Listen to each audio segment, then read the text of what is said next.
So our next speaker is Helena Pound. Helena is also a 2021 Knauss Fellow, but this time with the Department of Energy's Wind Energy Technologies Office, where she works on the offshore wind portfolio.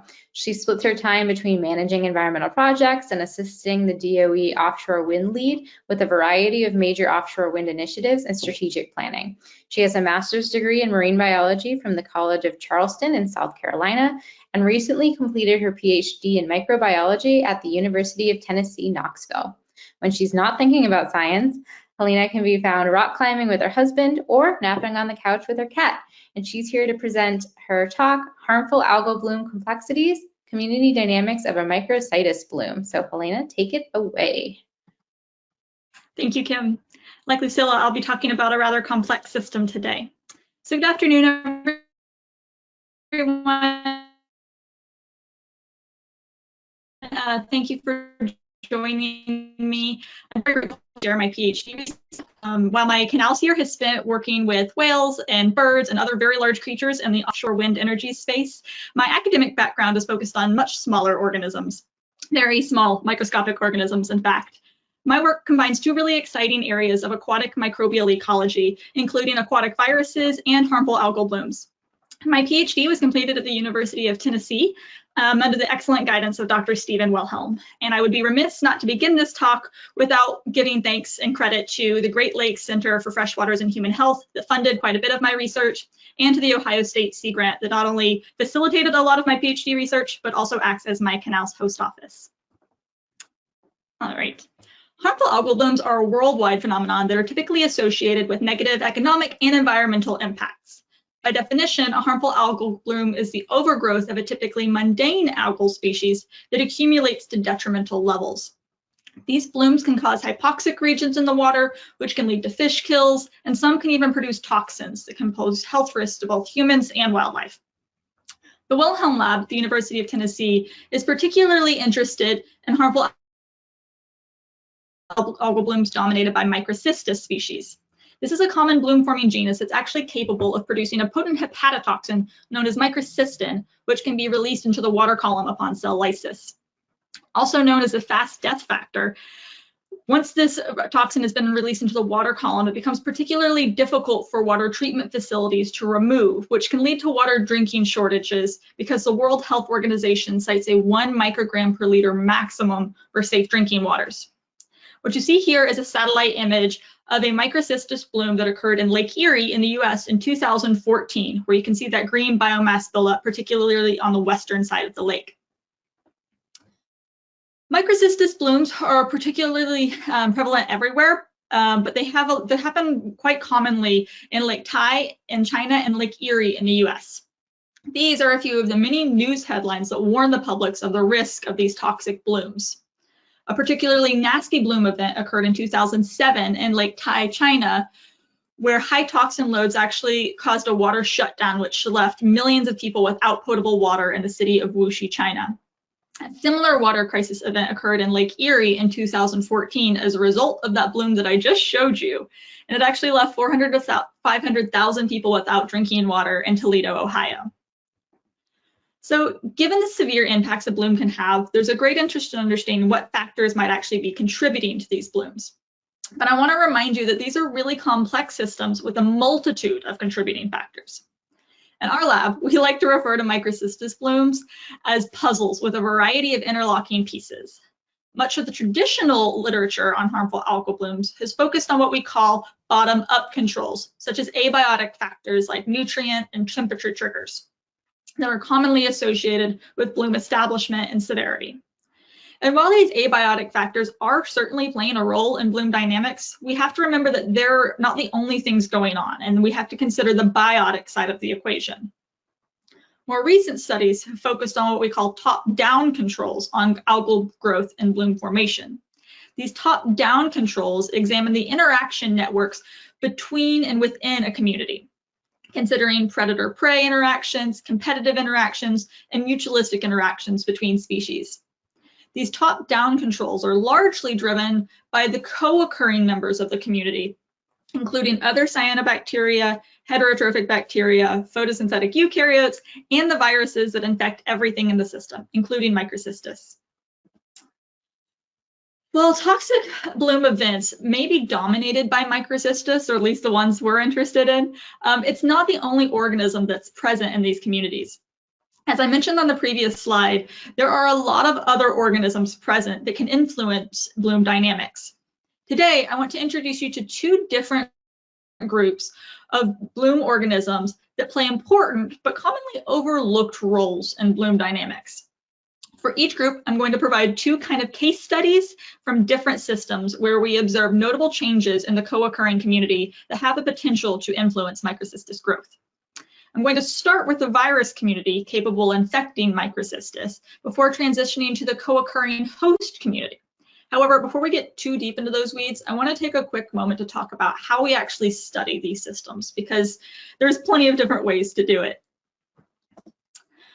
Our lab, like many others, commonly employs what we call omics techniques to study these environmental systems. Historically, many labs have used DNA sequencing, which can provide a blueprint for the genetic material. However, nowadays our lab tends to focus more on the actual activity of an organism as opposed to its potential. And activity can be characterized using one of these later three methods. Today, I'm going to emphasize metatranscriptomics, because RNA provides us with an excellent metric of what genes an organism is actively trying to express without the added complication of proteomic and metabolomic work. However, I am going to throw in just a little bit of metabolomics at the very end just to spice things up. So when you analyze an entire community with a metatranscriptomic data set, you have to make some decisions on your scale of interest. Are you interested in a single gene or a single organism, or do you want to investigate the entire community at large? This decision will help inform the type of analysis tool you use, because some of these are better suited to some questions than others. Given the dearth of sequencing information on environmental viruses, it's very hard to characterize all of the genes and all of the viruses present, because we really just don't know enough about these viruses. However, when we characterize the host community, we can do so with fairly decent confidence from both a taxonomic and a functional perspective. So for the vignettes I'm going to be discussing today, the virus work will focus on these first two options, while the host work will focus on this last box. For the details on the exact methods I use and why I chose them, because we spent a lot of time making sure that we did this properly, please check out this methods paper that I've written here in the bottom right-hand corner. All right, so to jump in with viruses, we know that viruses can play major roles in shaping ecosystem dynamics by driving community composition. For example, viral infections of toxin-producing species, such as Microcystis, can cause further issues when the viral lysis actually releases those internal toxin stores. In fact, a previous lab member, Dr. Morgan Steffen, determined that viruses may have been responsible for that Microcystis bloom collapse and subsequent toxin release that led to the 2014 Lake Erie Toledo water crisis. More recent work has indicated that Microcystis phage may actually be capable of switching from an active lytic lifestyle to a potentially dormant lysogenic lifestyle, which could have major implications on bloom maintenance or collapse. However, we don't really understand why this shift occurs yet, and whether it's driven by changes in the host or changes in the environment, or both, or some combination thereof. So to investigate the interaction between host variability and the virus life cycle, we used a metatranscriptomic dataset from Lake Tai in China in 2014. This dataset represents temporal and spatial variability across the course of a 5-month bloom. This lake is notorious for severe, long-duration Microcystis blooms. In fact, this is a satellite image from the lake that happened in late October of this year. So this is right around Halloween, and you can see that there is still a bloom occurring in green up here at the top of the edge of the map. So now I know this is a very busy figure, so I'm going to walk you through it. To determine how the Microcystis host community interacted with the viral community, we first needed to identify what types of Microcystis hosts were present and when. I used a single hallmark gene to resolve 47 different types of species specific to Microcystis. As you can see in the cladogram on the left, they fall into many different species, with the majority being Microcystis floss aqua in green, and Microcystis wessenbergii in purple, not Microcystis aeruginosa in blue here, which is typically the only species that is really considered. As we followed the expression of these different genotypes across the course of a bloom, we noticed that they actually split into 3 different temporal categories: those that were expressed early, those that were expressed constantly, and those that were expressed late across the course of a bloom. And as you can see by this tangle of lines in the middle here, these temporal phases were not driven by any large shift in a taxonomic composition. When we correlated the expression of our 47 host genotypes to our phage community, we did find a really intriguing pattern. This is a heat map of the correlation coefficients with significant positive correlations shown in blue and significant negative correlations shown in red. To begin, there was an inverse relationship between our 2 phage types that we identified, both of whom are thought to infect Microcystis. The early genotypes were positively correlated to a lytic Myoviridae infection, but the negatively correlated to a Syphoviridae infection. The opposite was true in the late genotypes.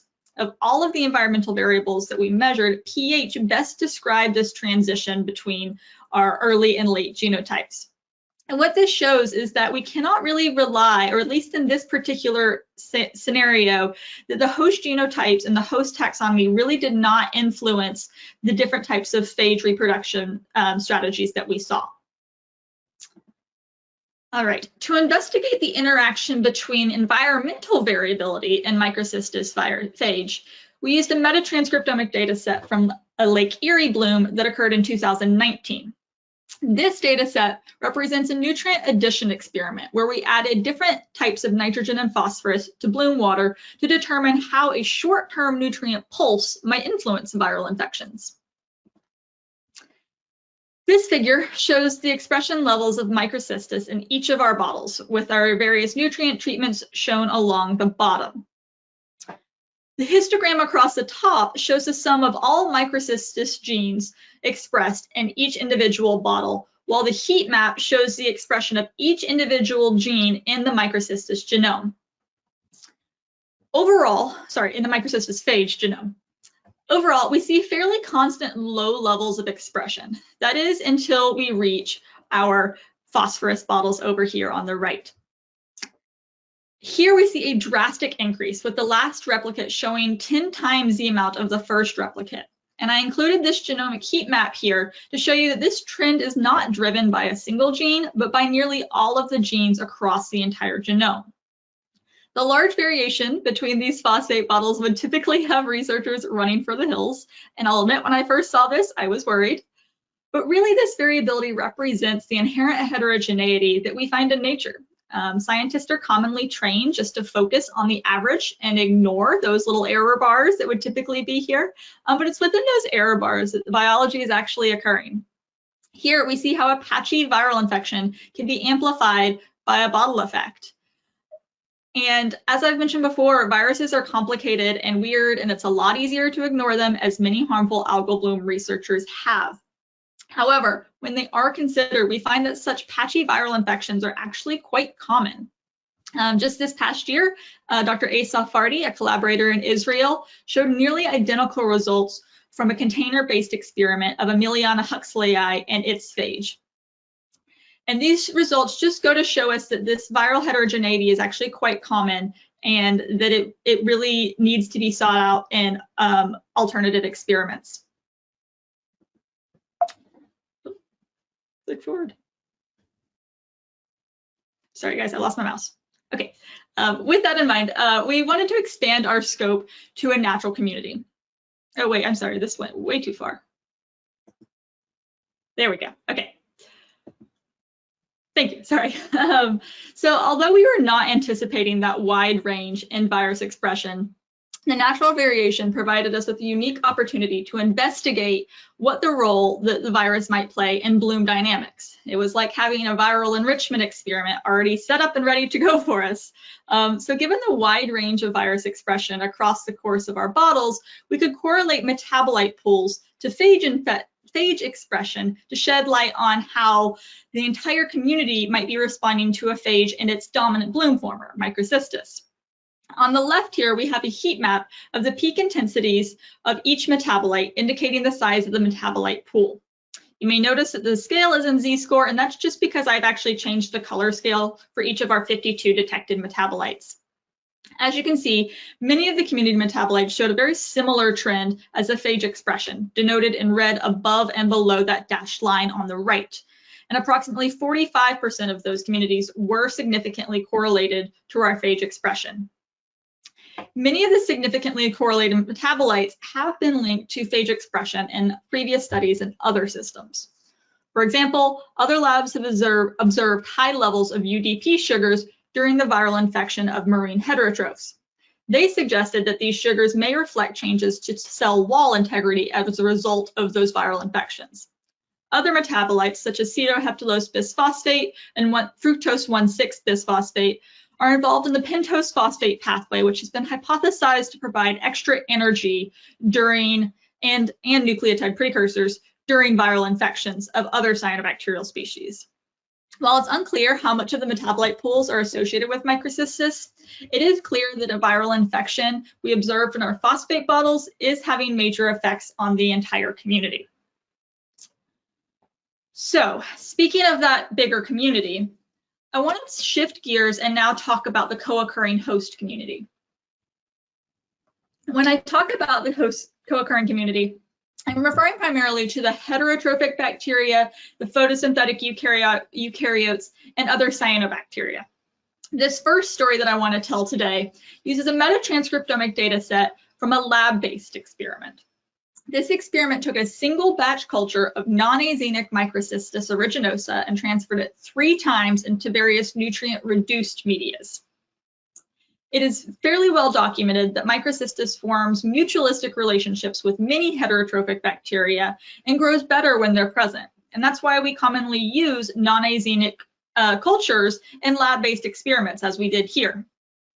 Now, this experiment was originally designed to look at the influence of nutrient reductions on Microcystis, but we were able to go back and look at the data to see what was actually happening in the co-occurring community and focus just on those community members. On the left, we have a Venn diagram of the percentage of shared and unique taxonomic groups in the microbiome. Since all of these samples originated from a single batch culture, they would have shared 100% of the taxonomic groups present. However, after only 3 transfers into our various nutrient media, only 4% of that original community is shared between them all in an expression pattern. The urea-reduced cultures showed the most dramatic change, with 46% of the taxonomic groups being expressed, not occurring in any other treatment. The Venn diagram on the right shows a very similar story in the functional genes expressed, with over a quarter of the genes only expressed in the urea-reduced cultures. Now, our results highlight how the co-occurring community can drastically change in response to environmental conditions, which suggests that changes in the heterotrophic community could alter the mutualistic services provided and could therefore alter the Microcystis response. So when we see responses in Microcystis from nutrient-reduced media, it may not be that the Microcystis is responding directly to the nutrients themselves, but they could be responding to changes in their heterotrophic friends. So with that in mind, we expanded our scope to the natural community. Here we performed kind of the opposite experiment. So instead of reducing nutrients in a lab culture, we actually added nutrients to a natural community. I've already discussed the metatranscriptomic data set from Lake Erie in 2019 when I discussed our viral story. However, this time I want to talk about how those added nutrients actually influence the co-occurring host community.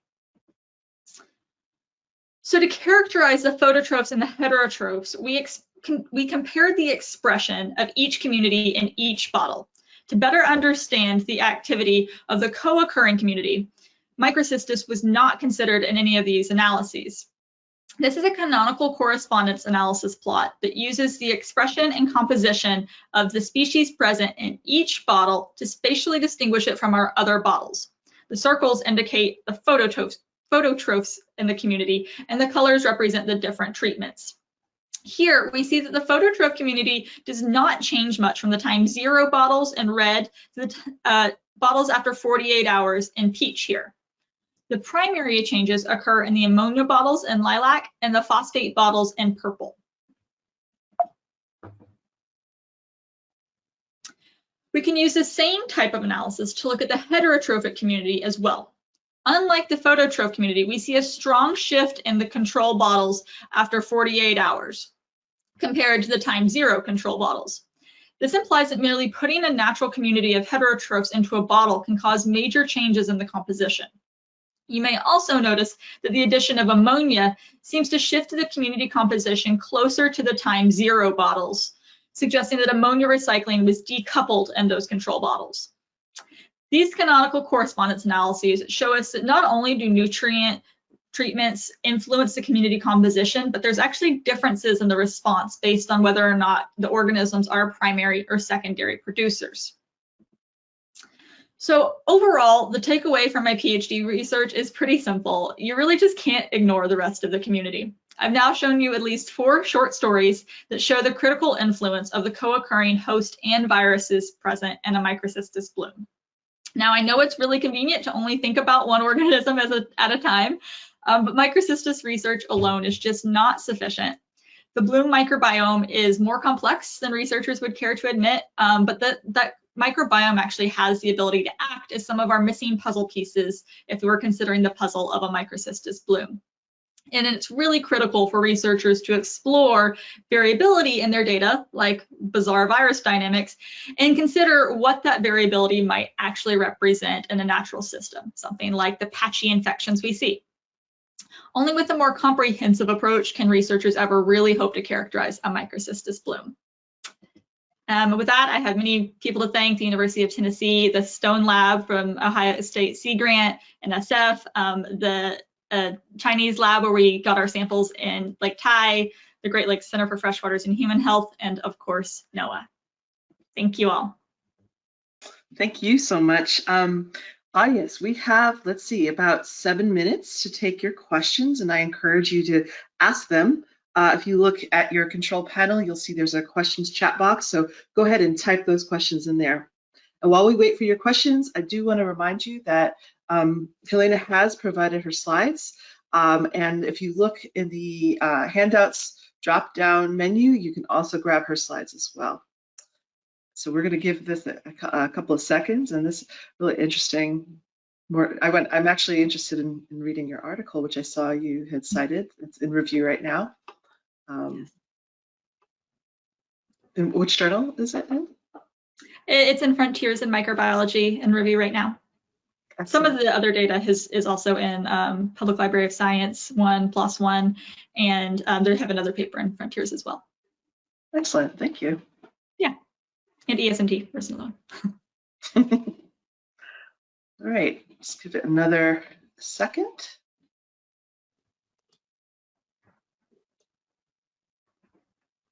And feel free to email me questions. You don't have to ask them right now. All right. Well, I think we've given it enough time. So Helena, thank you so much. And oh, absolutely. It's a pleasure to have you present your work here.